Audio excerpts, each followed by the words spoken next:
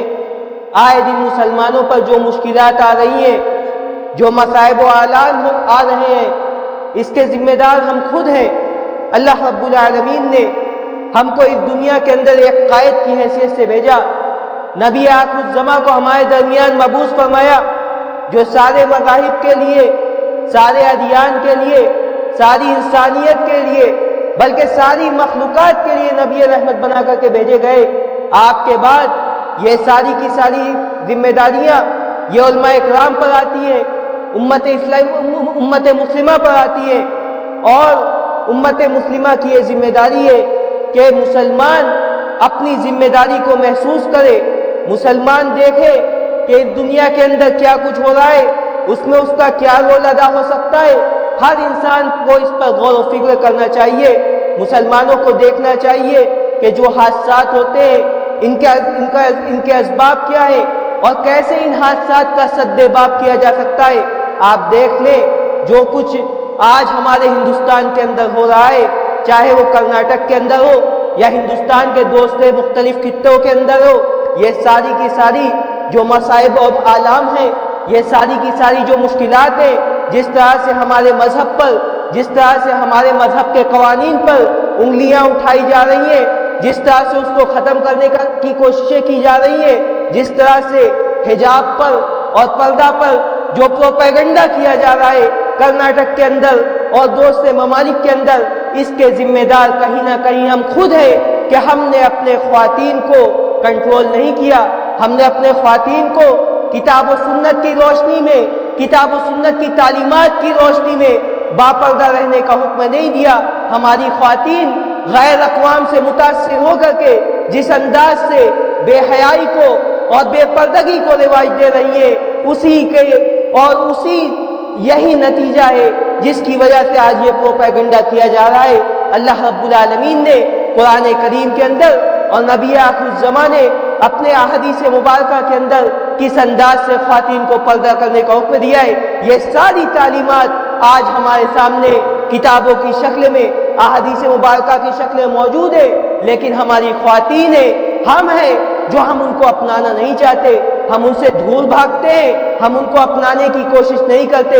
آپ دیکھ لیں اللہ کے رسول صلی اللہ علیہ وسلم کی احادیث مبارکہ کو، صحابیات کے طرز عمل کو، تو جب آیت حجاب نازل ہوئی کس انداز سے صحابیات نے پردہ کیا، کس انداز سے صحابیات نے اپنے جسم کو ڈھاکا، کس طرح سے ایک دوسرے سے چادریں مانگ مانگ کر کے اپنے جسم کا پردہ کیا۔ آج کے دور میں جو بے پردگی اور جو بے حیائی ہمارے معاشرے میں عام ہے، اس کے ذمہ دار ہم خود ہیں۔ آج کے دور میں جو لباس جتنے زیادہ بے پردگی کو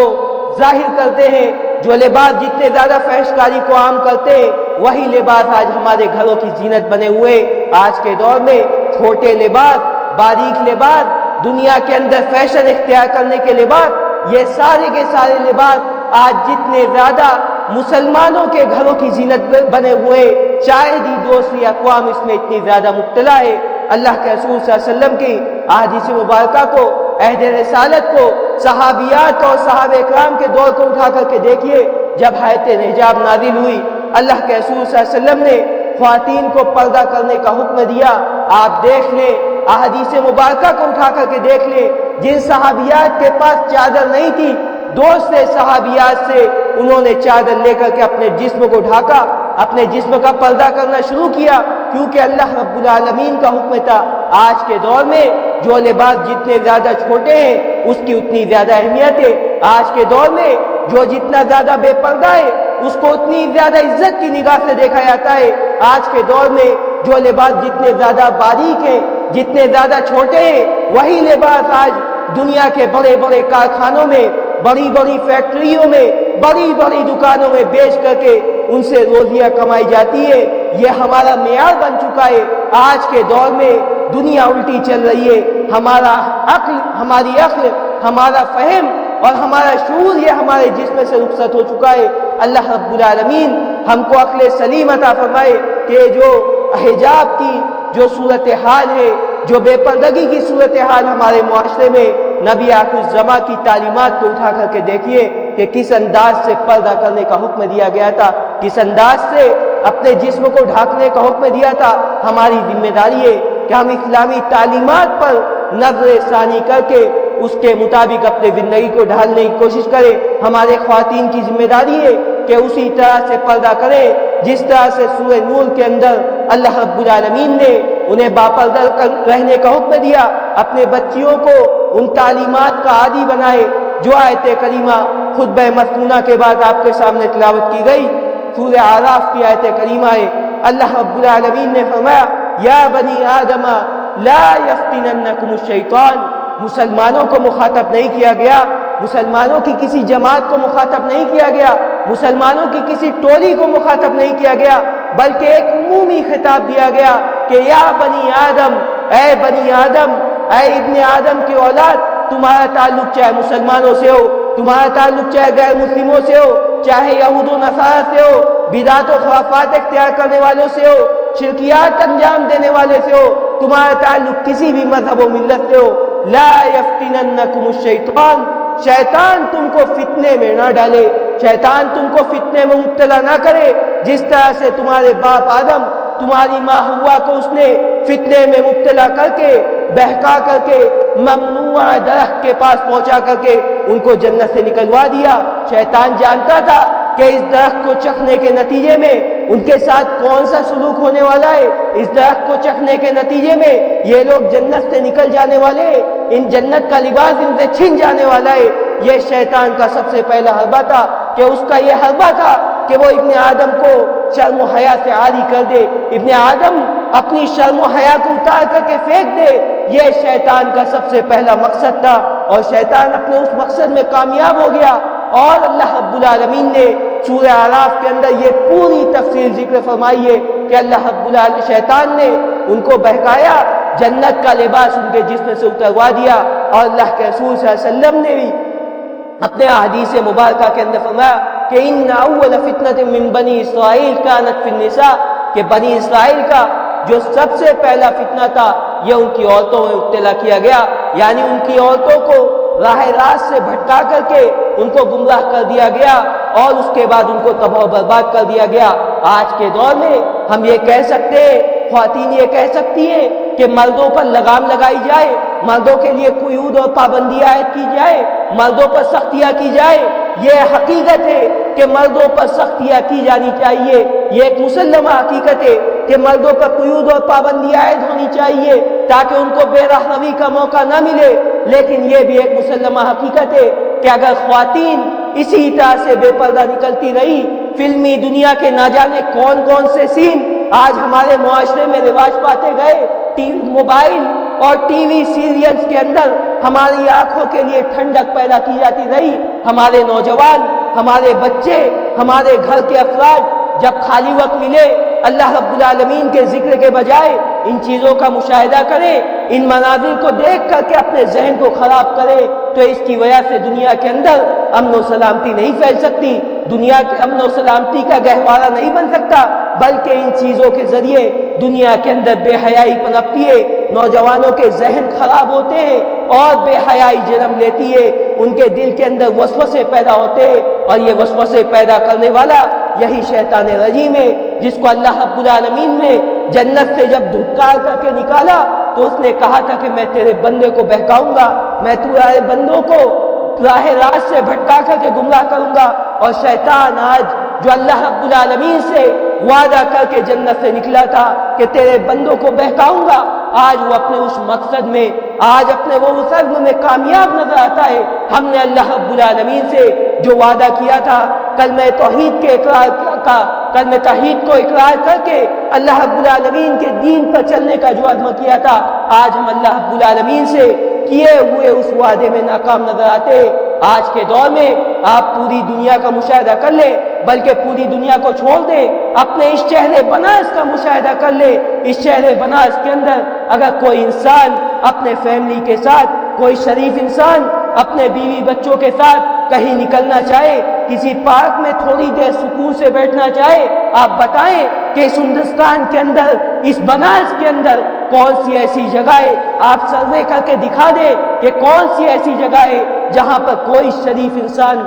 اپنے اہل و عیال کے ساتھ بیٹھ سکتا ہے، کوئی انسان نہیں دکھا سکتا۔ یہ ساری کی ساری جگہ آج بے حیائی کا اڈا بن چکی ہیں۔ اللہ رب العالمین نے فرمایا کہ اے ابن آدم، شیطان تم کو فتنے میں نہ ڈالے، شیطان تم کو فتنے میں مبتلا نہ کرے جس طرح سے اس نے تمہارے باپ آدم اور تمہاری ماں ہوا کو فتنے میں مبتلا کر کے جنت سے نکلوا دیا۔ جنت سے نکلوا کر کے اللہ رب العالمین نے آگے مزید تفصیل بیان فرمائی کہ ينزع عنہما لباسہما لیریہما سوآتہما، ان کے جسم سے جنت کے لباس کو اتروا دیا تاکہ ایک دوسرے کی شرمگاہ کو دیکھ لے۔ شیطان جانتا تھا کہ ابن آدم کو شرافت کا لبادہ اوڑھ کر کے عزت داری کی زندگی گزارنے کا جو سلیقہ سکھلایا گیا ہے اس سلیقے سے وہ عاری ہو جائے، شرم و حیا کو اتار کر کے پھینک دے، شرم و حیا سے وہ عاری ہو جائے۔ یہ شیطان کا سب سے پہلا مقصد تھا، ينزع عنہما لباسہما لیریہما سوآتہما، تاکہ ایک دوسرے کی شرمگاہ کو دیکھ لے اور دنیا کے اندر بے حیائی پھیل جائے، دنیا کے اندر بے حیائی عام ہو جائے۔ تمام بنی نوع انسان کو مخاطب کر کے اللہ رب العالمین نے تنبیہ فرمائی کہ شیطان یہ تم کو فتنے میں نہ ڈالے۔ اے ابن آدم، تمہارا تعلق اگر اسلام سے نہیں ہے، اگر تم مومن نہیں ہو، اس کے باوجود سن لو، یہ بے حیائی، یہ فحش کاری، یہ بے پردگی، یہ دنیا میں امن و سلامتی نہیں جا سکتی، بلکہ یہ بے چینیاں ہوتی ہے۔ اور ایک سائنسداں کا آج سے 10 سال پہلے باقاعدہ ایک سروے آیا تھا کہ اس کا یہ سروے یہ اخبار میں چھاپا بھی گیا تھا کہ ایک انسان جب باہر نکلتا ہے اس کی بیجا نظریں اگر خواتین پر پڑتی ہے تو اس کے خون کے اندر جو حدت پیدا ہوتی ہے اس کی وجہ سے مختلف قسم کی بیماریاں جنم لیتی ہے۔ اس کا سب سے اچھا اور سب سے بہترین طریقہ اور سب سے بہترین سدباب یہی ہے جو کہ اسلام نے پیش کیا ہے۔ وہ سائنسداں مسلمان نہیں تھا لیکن اس کے باوجود اسلام کی تعلیمات کا اس نے اعتراف کیا کہ سب سے بہترین سدباب یہی ہے جو اسلام نے پیش کیا ہے کہ خواتین جب گھر سے باہر نکلے باپردہ ہو کر کے نکلے، اپنے جسم کو ڈھانپ کر کے نکلے۔ اگر کسی نے غلط نیت سے اپنے آپ کو باہر نکالا ہے، غلط نیت سے اگر وہ باہر نکلا ہے تو خواتین کی باپردگی کو دیکھ کر کے، خواتین کے پردے کو دیکھ کر کے، اسلامی قوانین کی پابندیوں کو دیکھ کر کے اس کے سارے جراثیم اسی کے ساتھ فوت ہو جائے، وہ خائب و خاصل ہو کر کے اپنے گھر لوٹے۔ آج کے دور میں یہ بیمار دل کے لوگ یہ بازاروں میں نکل جاتے ہیں، گلی کے نکڑوں پر بیٹھ جاتے ہیں، اس مشاہدے کے انتظار میں رہتے ہیں کہ کون سی خواتین کب نکلے گی، کس انداز کا لباس پہنا ہوگا، کس انداز کی خوشبو لگائی ہوگی، چال ڈھال کیا ہوگی، کس انداز کا کس سے گفتگو کرے گی۔ یہ ساری کی ساری چیزیں اسلام نے 1400 سال پہلے ہم کو یہ تعلیمات دی، خواتین کو یہ تعلیمات دی کہ خواتین جب نکلے تو باپردہ ہو کر کے نکلے۔ اسلام نے 1400 سال پہلے یہ تعلیم دے دی کہ خواتین کے لیے خوشبو لگا کر کے نکلنا حرام ہے، اپنی زیب و زینت کو ظاہر کر کے نکلنا حرام ہے، لیکن اس کے باوجود یہ تعلیمات آج ہم سے مفقود نظر آتی ہے۔ یہ تعلیمات آج ہم اپنے زندگی میں لانا نہیں چاہتے۔ اللہ کے رسول صلی اللہ علیہ وسلم نے اسی وجہ سے انہی چیزوں کو، انہی فحشکاریوں سے ہم کو دور کرنے کے لیے متعدد تعلیمات ہمارے سامنے بیان فرمائی، راستوں کے حقوق بتلائے کہ جب تم راستے میں نکلو ضرورت کے تحت اگر تم بازار کا رخ کرو تو تمہاری نگاہ خیانت نہ کرنے پائے، تم اپنی نظر کو نیچی کر کے رکھو۔ اور ایک حدیث کے اندر فرمایا کہ وَلْيَسْعَكَ بَيْتُكَ، تمہارا گھر تمہارے لیے کافی ہو، بلا ضرورت تم بازار میں مت نکلو، کیونکہ اللہ رب العالمین کی نظر میں سب سے مقبوض ترین اور سب سے ناپسندیدہ ترین جو جگہ ہے وہ یہی بازار ہے۔ اس بازار میں انسان جب نکلتا ہے طرح طرح کی بے حیائیاں جنم لیتی ہے، طرح طرح کی بے حیائیاں اور بے پردگیاں دیکھنے میں آتی ہے۔ اسی وجہ سے اللہ کے رسول صلی اللہ علیہ وسلم نے فرمایا کہ تمہارا گھر تمہارے لیے کافی ہونا چاہیے۔ تو اللہ رب العالمین نے سورہ اعراف کے اندر اس حقیقت کا تذکرہ کرتے ہوئے فرمایا کہ ينزع عنہما لباسہما لیریہما سوآتہما، کہ شیطان چاہتا ہے کہ تمہارے جسم سے شرم و حیا کی جو چادر ہے اس کو اتار پھینک کر کے تم کو بے شرمی کا آمادہ کر دے. تم شرم و حیا کو پھینک دو, شرم و حیا کو بھول کر کے ساری فحش کاری کو تم انجام دو. آگے اللہ رب العالمین نے فرمایا کہ شیطان تم کو اسلام پر دیکھنا نہیں چاہتا, اسی لیے اس نے اپنی ٹولیاں بنا رکھی ہیں کہ جو لوگ مسلمان نہیں ہیں ان کو صحیح راستے سے بھٹکا کر کے, راہ راست سے بھٹکا کر کے ان کو فحش کاری پر آمادہ کرے, ان کے ذریعے سے فحش کاری کو عام کرائے اور اس کے ذریعے سے ساری دنیا میں فحش کاری پھیل جائے. اللہ رب العالمین نے سورہ نور کے اندر جہاں خواتین کو باپردہ رہنے کا حکم دیا, اس سے پہلے مردوں کو بھی تنبیہ فرمائی. قل للمؤمنین یغضوا من ابصارہم ویحفظوا فروجہم, کہ مومنین سے اے نبی آپ کہہ دیجئے کہ اپنی نگاہوں کی حفاظت کرے, اپنی نگاہ کو نیچی رکھے, اپنے شرمگاہ کی حفاظت کرے. لیکن ساتھ ہی ساتھ خواتین کو بھی تنبیہ کی گئی. وَقُلْ لِلْمُؤْمِنَاتِ يَغْضُضْنَ مِنْ أَبْصَارِهِنَّ وَيَحْفَظْنَ فُرُوجَهُنَّ, کہ مومنات سے بھی, مومنہ عورتوں سے بھی کہہ دیجئے کہ وہ بھی اپنے نگاہوں کی حفاظت کرے, اپنے شرمگاہ کی حفاظت کرے. وَلَا يُبْدِينَ زِينَتَهُنَّ إِلَّا مَا ظَهَرَ مِنْهَا, اور اپنی زینت کو, اپنی زیب و زینت کو ظاہر نہ کرے, اپنے چہرے کو, اپنے جسم کو ڈھک کر کے رکھے. ان کا چہرہ بھی ان کی زینت ہے, ان کا ہاتھ بھی ان کی زینت ہے, ان کے پنجے بھی ان کی زینت ہے, ان کا سارا جسم ان کی زینت ہے, ان کا لباس ان کی زینت ہے, ان کا میک اپ بھی ان کی زینت ہے. اس میک اپ کو محرم کے سامنے کسی حد تک اور شوہر کے سامنے ساری حدیں پار کر کے دکھانا جائز ہے, لیکن اس میک اپ کی, اس زینت کی عام نمائش کی جائے, بازار میں اس زینت کا اظہار کیا جائے, اس کی وجہ سے دنیا کے اندر امن و سلامتی نہیں پھیل سکتی, بلکہ اس کی وجہ سے بے حیائیاں جنم لیتی ہے. اللہ رب العالمین نے خواتین کو یہاں تک تنبیہ فرمائی کہ خواتین کی آواز بھی پردہ ہے, خواتین کو اپنی آواز کا بھی پردہ کرنا چاہیے. سورہ احزاب میں اللہ رب العالمین نے فرمایا یا نساء النبی لستن کاحد من النساء ان اتقیتن فلا تخضعن فی القول فیطمع الذی فی قلبہ مرض وقلنا قولا معروفا. نبی کی بیویوں کو مخاطب کیا گیا, لیکن یہ حکم عام ہے تمام عورتوں کے لیے. اے نبی کی بیویاں, لستن کاحد من النساء, تم عام عورتوں کی طرح نہیں ہو, تمہارے مسائل عام عورتوں کی طرح نہیں ہے, تمہاری ذمہ داریاں مزید حساس ہے. ان اتقیتن, اگر اللہ رب العالمین کا تقوی تمہارے دل میں, فلا تخضعن بالقول, اگر اللہ رب العالمین کا تقوی تمہارے دل میں, کسی اجنبی شخص سے اگر تم گفتگو کرو تو اپنی بات میں نرمی پیدا نہ کرو, اپنی آواز میں لچک پیدا نہ کرو, تاکہ بیمار دل کے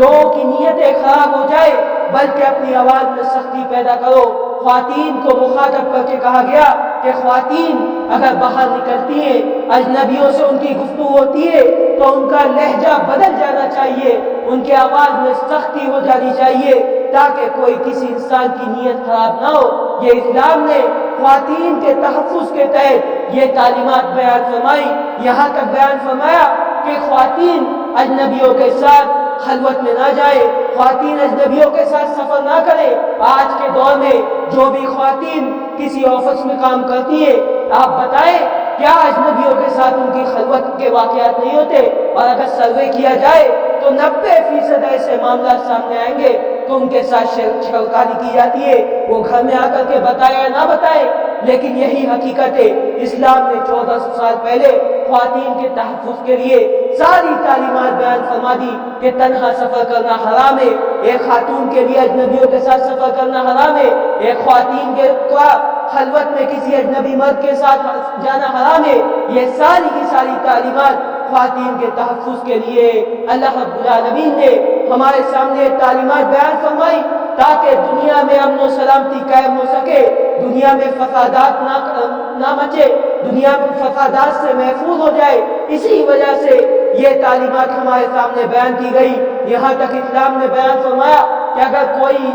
انسان کسی خاتون پر زنا کی تہمت لگاتا ہے, اس تہمت کو اگر وہ ثابت نہیں کر سکتا تو اس کو بھرے مجمع کے اندر 80 کوڑے کی سزا لگائی جائے. کوئی انسان اور کوئی عورت اگر زنا کاری کرتی ہے تو اس کو 100 کوڑے کی سزا لگا دی جائے. کوئی شادی شدہ مرد اور عورت اگر زنا کرتے تو ایک روایت کے مطابق 100 کوڑے لگائے جائے اور اس کے بعد اس کو رجم کر دیا جائے، پتھر سے مار مار کر کے ہلاک کیا جائے، یہ سارے کے سارے حدود بھرے مجمع میں کیے جائے تاکہ لوگ اس سے عبرت حاصل کریں۔ یہ اسلام کی تعلیمات تھی۔ یہ تعلیمات کس لیے بیان کی گئی؟ تاکہ دنیا میں فتن و فساد نہ ہو، دنیا امن و سلامتی کا گہوارہ بن جائے۔ خواتین کے آبروریزی کے جو واقعات ہوتے ہیں، آج 70 سال بعد بھی، ہندوستان کے آزادی کے بعد بھی یہ صورتحال ہمارے ملک کی ہے کہ ہر 6 گھنٹے کے اندر ایک آبروریزی کا واقعہ ہوتا ہے۔ یہ ہمارے ملک کی صورتحال ہے۔ اگر اسلامی قوانین کو اپنایا جائے، اسلامی حدود قائم کیے جائے تو یہ صورتحال نہیں ہو سکتی تھی، یہ صورتحال نہیں ہو سکتی تھی۔ اس وجہ سے ہماری ذمہ داری ہے کہ ہم اسلامی تعلیمات پر نظر ثانی کر کے اس کے مطابق زندگی گزارنے کی کوشش کریں۔ اللہ رب العالمین نے واقع اس کو حضرت عائشہ صدیقہ رضی اللہ عنہا پر جو زنا کی تہمت لگائی گئی، یہود و نصارہ نے اسلام کو نیست و نابود کرنے کے لیے، اللہ کے رسول صلی اللہ علیہ وسلم کو تکلیف پہنچانے کے لیے اما عائشہ صدیقہ رضی اللہ عنہا پر جو تہمت لگائی تھی، اور بعض صحابہ کرام بھی اسی بہکاوے میں آ کر یہی اشارہ انہوں نے دیا تھا۔ جب آیت برات نازل ہوئی، اللہ کے رسول صلی اللہ علیہ وسلم نے ان صحابہ کرام کو بلا کر کے کوڑے لگوائے، ان پر حدیں قائم کی، اور یہود و نصارہ نے اسلام کو ملیا میٹ کرنے کا جو ارادہ کیا تھا، ان کے ارادے کو نیست و نابود کیا۔ یہ اسلام کی تعلیمات تھی۔ اسلامی تعلیمات کو اختیار کرنے میں ہمارے لیے ہر ناحیے سے امن و سلامتی ہے۔ ضرورت اس بات کی ہے کہ ہم ان تعلیمات کو سمجھیں، ان تعلیمات کو اختیار کریں۔ اسلام نے خواتین کے تحفظ کے لیے ہر ممکن کوششیں اور ہر ممکن تدابیر پیش کی ہیں، اور خواتین کے لیے ایسا ماحول بنایا ہے کہ اگر خواتین بے پردہ ہو کر کے نکلتی ہے، باپردہ ہو کر کے نکلتی ہے، اس کے باوجود اگر کوئی انسان ان پر بری نظر ڈالتا ہے تو اس کی آنکھوں کے خلاف بھی فیصلے کیے جائیں۔ اسلام یہاں تک کہتا ہے کہ اگر کوئی انسان چلتے پھرتے کسی کے گھر میں جھانکتا ہے تو اس کی آنکھیں پھوڑ دی جائے۔ یہ تعلیمات اسلام نے پیش کیے۔ اسلام نے یہاں تک کہا کہ اگر کوئی خاتون باپردہ نکلتی ہے، اس کے باوجود وہ اس کے ساتھ غلط حرکت کا ارادہ کرتا ہے، امن و سلامتی کو ختم کرنے کا ارادہ کرتا ہے، تو اسلام نے اس کے لیے بھی حد قائم کی کہ انما جزاء الذین یحاربون اللہ ورسولہ ویسعون فی الارض فسادا ان یقتلوا او یصلبوا او تقطع ایدیہم وارجلہم من خلاف او ينفعوا من الارض ذلك لهم خزي في الدنيا ولهم في الآخرة عذاب عظیم، کہ جو انسان اس طرح کی چیزوں کو انجام دے کر کے، چھیڑخانی کو، فتنہ و فساد کو انجام دے کر کے دنیا سے امن و سلامتی کو ختم کرنے کی کوشش کرتا ہے، تو اس کی سزا یہی ہے کہ انما جزاء الذین یحاربون اللہ ورسولہ ویسعون فی الارض فسادا ان یقتلوا، یا تو اس کو قتل کر دیا جائے، اس کو سولی دے دی جائے، یا اس کے ہاتھ پیر مخالف سمت سے کاٹ دیے جائے۔ جو انسان زبردستی زناکاری کو انجام دیتا ہے، کسی خاتون کے ساتھ زبردستی کرتا ہے، اس کی یہ سزا اسلام نے ذکر کی کہ اس کے ہاتھ پیر مخالف سمت سے کاٹ دیے جائے اور اس کے بعد اس کو قتل کر دیا جائے۔ یہ رسوائی اس کی دنیا کے اندر ہے، لیکن آخرت کی رسوائی سے کہیں زیادہ سخت ہے۔ اللہ رب العالمین ہم کو اسلامی تعلیمات پر مکمل طور سے عمل پیرا ہو کر کے زندگی گزارنے کی توفیق عطا فرمائے۔ اللہ رب العالمین ہم کو خواتین کے تحفظ کے لیے جو ممکنہ کوششیں ہم کر سکتے ان کو انجام دینے کی توفیق عطا فرمائے۔ کتاب و سنت کی روح کو ہمارے دل کے اندر پیدا کر دے، ہم جب تک جیے تب تک اسلام پر جیے، جب ہمارا خاتمہ ہو تو ایمان پر ہو۔ اقول قولی ھذا واستغفر اللہ لی ولکم ولسائر المسلمین من کل ذنب فاستغفروا انہ هو الغفور الرحیم۔